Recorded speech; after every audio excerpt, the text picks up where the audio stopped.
fear and trepidation regarding the growth of a Somali community, just as you've mentioned it. Yeah, now they're second to the Oromo community, and you're saying they could be also leading a population of Somali descent people in Africa.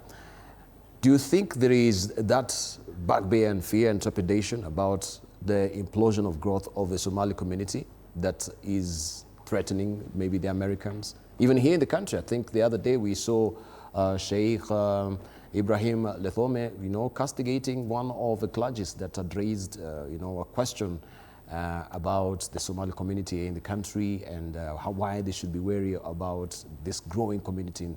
And this is sort of really ruffling feathers. Do you think there is such sentiments? I think let me educate you. Please. Visit UK today. There are Somalis who have been there over a century. And they have had leadership, elected leadership, at the municipal level and even at the national level. Go to Canada today. There is even a person of Somali descent as a minister, a key minister. And the population is there. Some might have gone there as refugees, but others have been there for quite some time. Come back Kenya here. You are aware of the history of the first British or the Kenya-Uganda railway.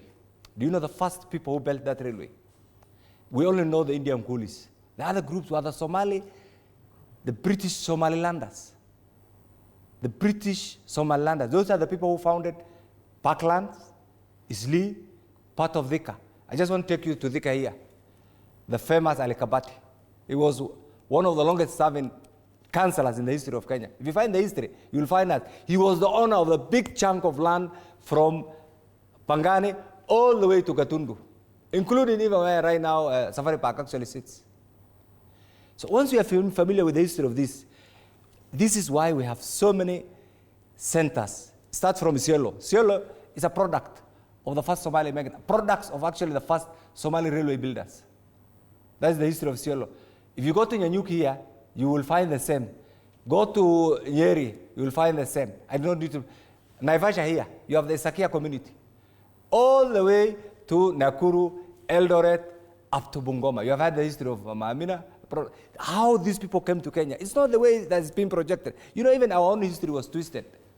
Immediately after independence, because of the shifter menace, there was an attempt actually to rewrite and rubbish the history of the Somali community and their contribution to the making of the nation state of the Republic of Kenya. That is properly documented right now. We only need to go back to the archives.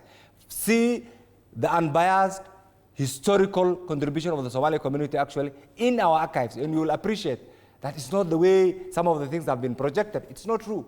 And that's why proudly today, the Somalis are now the most widespread community in the world. If you go to Tel Aviv, you will find a Somali. If you go to Moscow today, you will find a Somali. If you go to Vienna, you will find a Somali. And that's by the grace of God. And therefore, today, we have so many elected people of Somali descent actually in the European Parliament.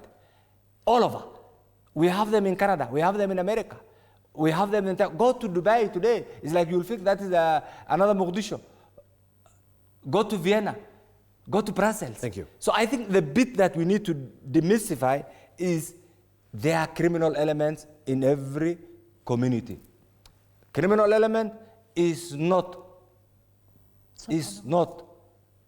the title of the members of the Somali community. Criminal elements are individuals. Wherever they do, wherever they are, let criminal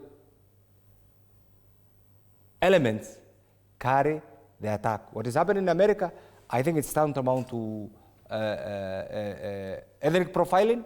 Is something that least expected actually in America, and we hope and pray that it's going to pass. And we understand the dynamics actually in that particular region. But in Kenya here, whatever somebody has said here, I can tell you this, and you are familiar with it. The Somali community has suffered over the years because of the shifter menace. That brief shifter menace, you are aware what has happened? How we were reduced to second-class citizen, how we were given, there was the District Contagious Act, a unique law for the members of the Somali community. We have had the Indemnity Act, a unique law for the members of the Somali community. All these things ended with the advent of multipartyism in 1991. And truly, the Somalis in Kenya here, just like the Somalis are all over. By the way, if you go to Ethiopia here, the Somalis are now the third largest community. After the Oromos and Amharas, the Somalis are now the third. The Somalis are in Djibouti. The Somalis are in Somalia. The Somalis are in Kenya here. The Somalis are in Somaliland here. These are historical facts. What can we do? There's nothing that could. There's even a Somali member of parliament, a Somali minister in Tanzania. What can we do?